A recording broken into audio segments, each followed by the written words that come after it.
হাইলাকান্দি জেলার রতনপুর দ্বিতীয় খণ্ডে এক চাঞ্চল্যকর চুরির ঘটনা সংঘটিত হয়েছে।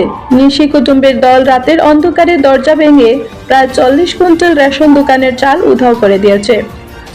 এই চাল ছিল দরিদ্র রেশন কার্ড হিতাধিকারীদের জন্য বরাদ্দকৃত ফেব্রুয়ারি মাসের খাদ্য সুরক্ষার সামগ্রী। স্থানীয় সূত্রে জানা গেছে, রতনপুর দ্বিতীয় খণ্ডের ন্যায্য মূল্যের দোকানের স্বত্বাধিকারী রোশন আহমদ বড়ভুইয়ার দোকানে রবিবার রাতে এই চুরির ঘটনা সংঘটিত হয়। সোমবার সকালে দোকান খুলতে এসে মালিক দেখতে পান দরজা ভাঙা এবং ভেতর থেকে বিপুল পরিমাণ চাল নিখোঁজ। মুহূর্তের মধ্যেই এই খবর ছড়িয়ে পড়লে পুরো এলাকায় চাঞ্চল্য সৃষ্টি হয়। চাল চুরি যাওয়ার ফলে ভোগান্তিতে পড়ছেন অসংখ্য দরিদ্র রেশন কার্ডধারী পরিবার। চাল নিতে এসে খালি হাতে ফিরে যেতে হচ্ছে বহু মানুষকে। ক্ষুব্ধ স্থানীয় বাসিন্দারা দ্রুত তদন্ত করে দোষীদের বিরুদ্ধে ব্যবস্থা নেওয়ার দাবি জানিয়েছেন। এ নিয়ে সোমবার হাইলাকান্দি সদর থানায় একটি লিখিত অভিযোগ দায়ের করেছেন রেশন দোকানের এজেন্ট রোশন আহমদ বড়ভুইয়া।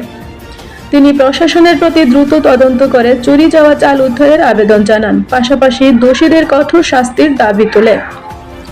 এদিকে পুলিশ বিষয়টি গুরুত্বের সঙ্গে খতিয়ে দেখছে। ইতিমধ্যে ঘটনাস্থল পরিদর্শন করে তদন্ত শুরু করেছে আইন শৃঙ্খলা বাহিনী।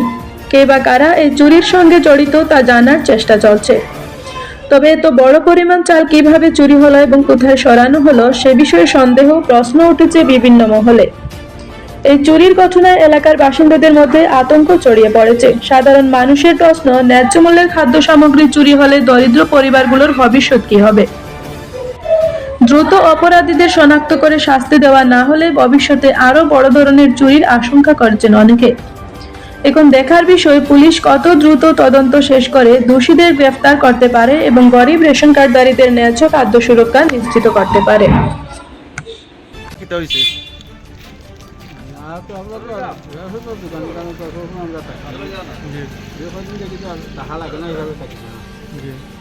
সকালে আমার বড় মালিকের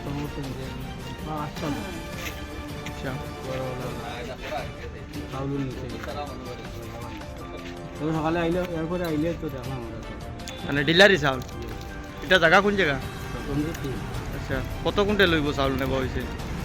প্রায় 42 কুইন্টাল। মানে আপনি কোনো এফআইআর করছেন? এখনো পর্যন্ত করছি না। আপনার নিজে ডিলার নেই? নাম কিটা? এটা দীর্ঘদিন থেকে আপনি ডিলারি করি আরিলে হয়েছে নি কোনো দিন? চুরিকাণ্ড প্রথম হইল। ঠিক আছে। আমি আলতা হোসেন বড়ভুইয়া, রতনপুর ঘাট, রতনপুর দ্বিতীয় খণ্ড, বিশেষ করে রতনপুর ঘাট বর্তমানে আমরা এখানে একটা ঘটনা হয়েছে কালকে রাত্রে। রোশন আহমদ বড়ভুইয়া নামক ডিলারর এগুলা ফাব্রিকর লাগে বাটিবার লাগে চাউল স্টক রাখা, আজকে বিশেষ করে আজকেও বাটা হয়েছে। কিছু হয়তো দু একদিন আগে তোরা বাটা হয়েছে। গত রাত্রে প্রায় 42 কুইন্টালের মতো চাউল কে বা কারা দরজা ভাঙ্গে শুরু করিয়ে নিতে। আমি এখান থেকে প্রশাসনের কাছে আর্জিওটাও জানাই যে দীর্ঘদিন থেকে আমাদের অঞ্চল এমনকি তা গরুময় প্রায় আমাদের এই অঞ্চলে গরু চুরি হয়েছে। আজকে দেখা যায় নতুনভাবে এদিক বাদ দিয়া আজকে পাবলিকর চাউল যেগুলা ডিলারি চাউল ওগুলা গাড়ি করিয়ে চুরি হয়, ওগুলাও মানে গতকাল কিনে লগিয়া তেল লগিয়া বিভাগীয় যারা আধিকারিকেরা বা প্রশাসনভাবে একটা সুব্যবস্থা করার লাগিয়া যাতে চুরি না হয় আজই জানাই। আর মামলা কেস করতে আমরা আজকে কেন আমরা এই ডিলারের পক্ষ থেকে থানাত মামলা আজকেও করা হইব। এখানে পাবলিক হল আছে দীর্ঘদিন থেকে, তো এখানে ডিলারি চলে, খুব সুন্দরভাবে চলে, মানুষের মালগুলো পায়। কিছু চাউল পাঠা হয়েছিল? কিছু চাউল পাঠা হয়েছে। বিজয়নগর সমিতির সেভিং হিসাবে তো আমার মাটিগুলি সমিতির লগে আছে। ঘটনা আমার বড়ভুইয়া দোকান সকালে আমার 8টার সময় ফোন করতে চাই দোকানটা চুরি গেছে। তো আমি দেখার লাগে আইছি দায়িত্ব হিসাবে।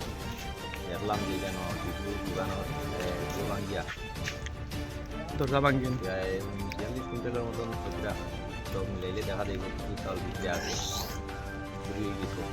আমি আমার বিভাগীয় যারা আছেন তারাকে জানাইছি। আর তারা বলছি আপাতত এফআইআর একটা করার লাগে, তদন্ত হইলে দেখা দেব কী ব্যবস্থা লাগে।